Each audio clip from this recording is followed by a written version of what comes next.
from Mondawais. What is the general's plan? Israel's ongoing ethnic cleansing of northern Gaza explained. The ethnic cleansing of northern Gaza as part of the so-called general's plan isn't new, but the only thing standing in the way is the will of 200,000 Palestinians to stay in the north and refuse displacement. It has been 11 days since Israel started its latest offensive against the northern part of the Gaza Strip, which includes a complete siege of the towns of Jabalia, Beit Luah, and Beit Hanun, just north of Gaza City. These were the first areas that the Israeli forces first entered at the beginning of the ground invasion almost a year ago, and they're also the first areas where the Israeli army declared full operational control after it claimed to have destroyed all the fighting units of the Palestinian resistance factions. The ongoing Israeli assault includes a ground invasion of the town of Jabalia and its refugee camp for the third time in a year. For 11 days, Israeli forces have imposed a siege on Jabalia and pounded it with intensive artillery shelling and airstrikes, destroying its remaining standing residential blocks and cutting the population off from Gaza City directly to the south. Israeli forces have also clashed with Palestinian fighters from different resistance factions. Last week, the armed wing of Hamas, the Al-Qassam brigades, released video footage showing an ambush in which its fighters targeted a group of Israeli jeeps and armored vehicles with IEDs and anti-armor projectiles, showcasing their organization, planning, and fighting capabilities a year after Israel declared that it has destroyed all resistance in the city. According to the Palestinian Civil Defense, at least 350 Palestinians have been killed in northern Gaza since the beginning of the ongoing offensive. But beyond the direct victims of bombing and shelling, the Israeli offensive on the north is strangling an estimated 200,000 Palestinians who remain in their homes in the area. Testimonies from survivors in Jabalia told Mondawais that they are surviving on canned food and whatever remains of vegetables or meat that entered through humanitarian aid before the start of the siege. What little food remains, locals say, is now being sold for 10 times its normal price. Israel's current offensive in northern Gaza is being reported in the media as the apparent implementation of what has become to be known as the General's Plan. The plan is based on a vision laid out in two separate articles by retired Israeli General Eland in the early months of the war. Eland's vision is that Israel should impose unlivable conditions on the inhabitants of northern Gaza by starving them out and forcing them to leave to the south. Whoever remains, Eland said, would be considered a Hamas member or sympathizer and thus a legitimate target. The idea is to drain northern Gaza of its population and thus isolate Hamas from its social base, forcing it to capitulate or die. While Israel has not saved a single inch of the Gaza Strip from attack over the past year, its focus on the north of Gaza, and Jabalia in particular, is twofold. Northern Gaza, particularly Gaza City, is the most populous area of the Gaza Strip, containing more than 50% of the Strip's population. Jabalia has traditionally been a stronghold of support for Hamas, and has proven to be the place where the resistance has been able to recoup despite massive hits since last October. By tightening the noose around northern Gaza and squeezing out what little is left, Israel will be able to further its goal of ethnic cleansing and annexation. Last September, several Israeli generals endorsed Eland's vision and proposed it to the government. Netanyahu then told Israeli lawmakers that he was considering the general's plan, which was recently reported on by AP. 2 weeks later, the siege on the north and the ground invasion of Jabalia began. Despite the media attention that the plan has received as an Israeli strategic innovation in the war, there is nothing new about it. In essence, it is an enhanced version of the same Israeli anti-insurgency strategy that is practiced since it first started fighting guerrilla resistance groups shortly after its founding. The strategy was formalized in the 2006 Second Lebanon War under the Dalia Doctrine, named after the mass destruction Israel caused in Beirut's southern suburb, and formulated by the Israeli Army's former Chief of Staff, Eisenkot. The Dalia Doctrine is essentially a strategy of mass collective punishment, designed to cause disproportionate damage to civilian infrastructure under the assumption that either the population will turn on the resistance or the resistance will give up.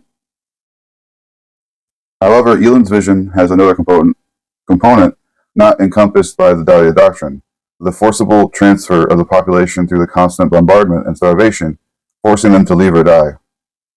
This isn't the first time Israel has tried to carry out this vision throughout the Gaza genocide. Since October of last year, Israel forced around 1 million Gazans to leave northern Gaza and Gaza City to flee to the south of Wadi Gaza, the river that separates Gaza City from central and southern Gaza. Israel also created a military zone around Wadi Gaza called the Netzarim Corridor, making it impossible for Palestinians to return to their homes in the north. Israel has insisted on preventing their return and has been one of the main sticking points in ceasefire talks.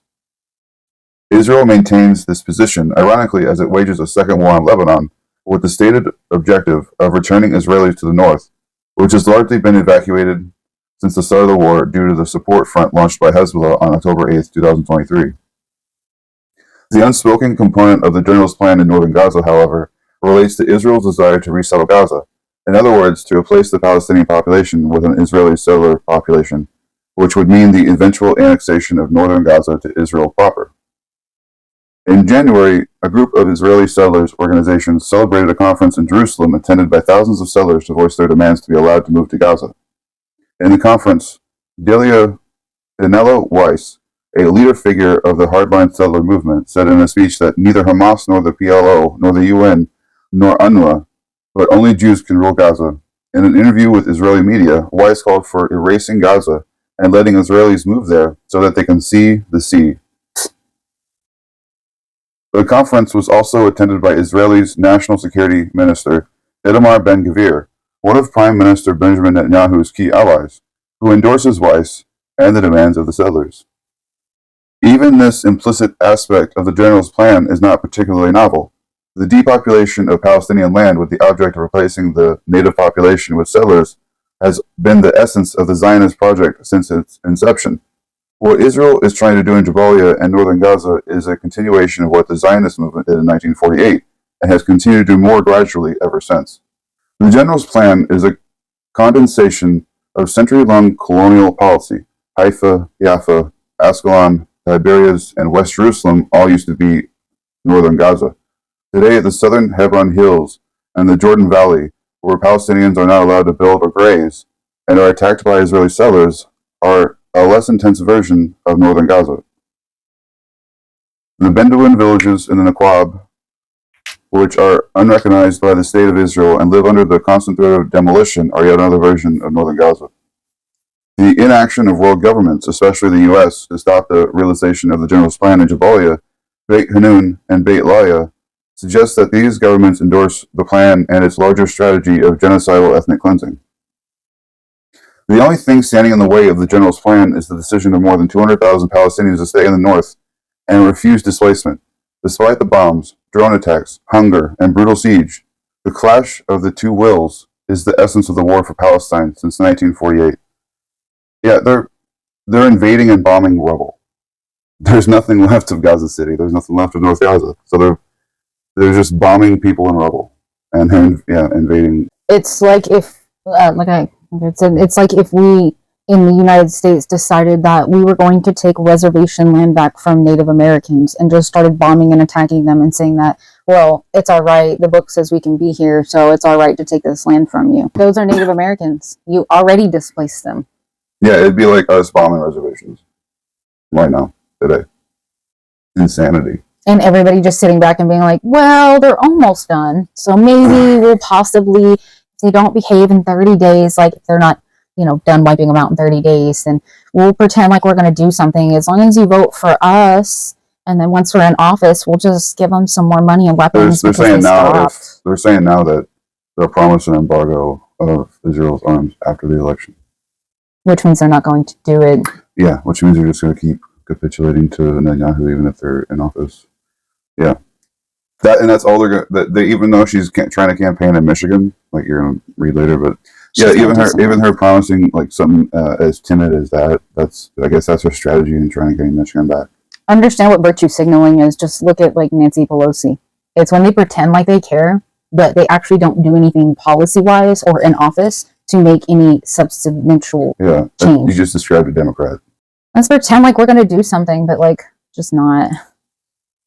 At least the Republicans do the shit that they say. It's just all fucked up. Yeah, it's like fucked up, like theocratic fascist shit. But like, we're gonna go back to like women can't be on birth control without their husband's permission and shit like that. Yep, and you're not gonna be able to divorce me. Probably. Actually, you could probably say you can cite the mental illness, and they'll probably be like, "Yeah, you're right. You need to get out of here." I don't even think that was. I don't think female could just like initiate it at all, regardless of the situation. Even if there's like spousal abuse, they're just talking about no fault divorce. If there's no reason not to get divorced, you shouldn't get divorced. Is what they're saying. Which means if you don't have anything on But paper, you have reasons because I'm schizophrenic. I don't know if they would call that justifiable or not, honestly. I think they would. They'd be like, yeah, lady, you need to get with someone else. No fault divorce. So let's make two people who clash, fucking hate each other, who do nothing but yell and scream at each other, who just cannot get along. Well, let's let the kids just live in that. Sweet. That's so stupid. So stupid. Anyway. Fuck Israel. From the river to the sea, Palestine shall be free. Fuck Israel.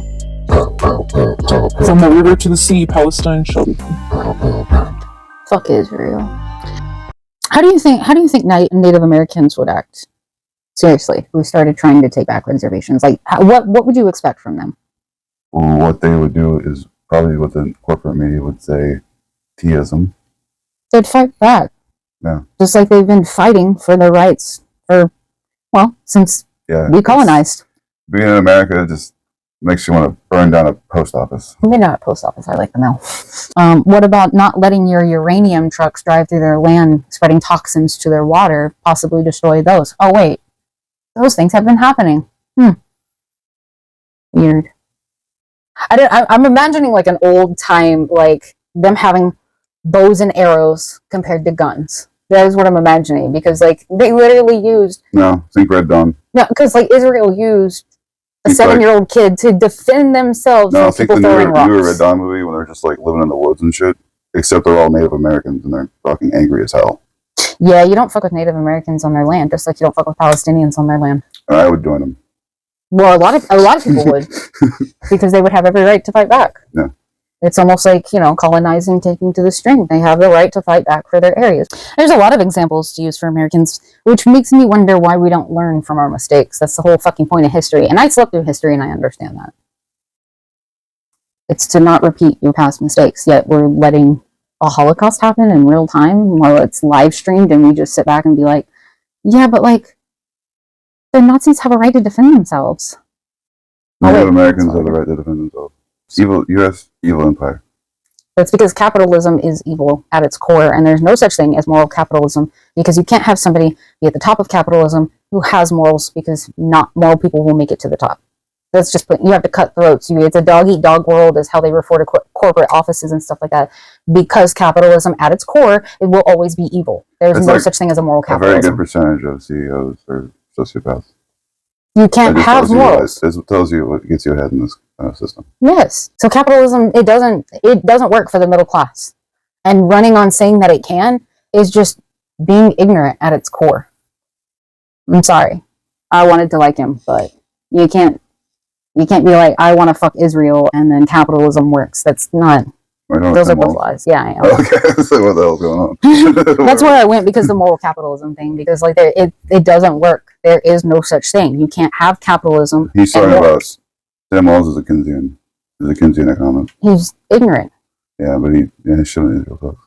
Well, he's ignorant to think that capitalism can be moral. It's not possible. Yeah, they want to call him a commie or a socialist. He's not. He's just he's a social democrat at most. I liked him when he was like, one person's socialism is just another person's neighborliness. Like, okay, that's actually pretty legit, because that is how that works. And he explains how roads work and how like public buildings work, and yet we still take a step back and say socialism's bad when he's literally pointing out how socialism is good. Like, what? Okay, sorry. No, I went off on a tangent. When they try to point out the things wrong with socialism, they're just describing things wrong with capitalism. Yes. It's hilarious.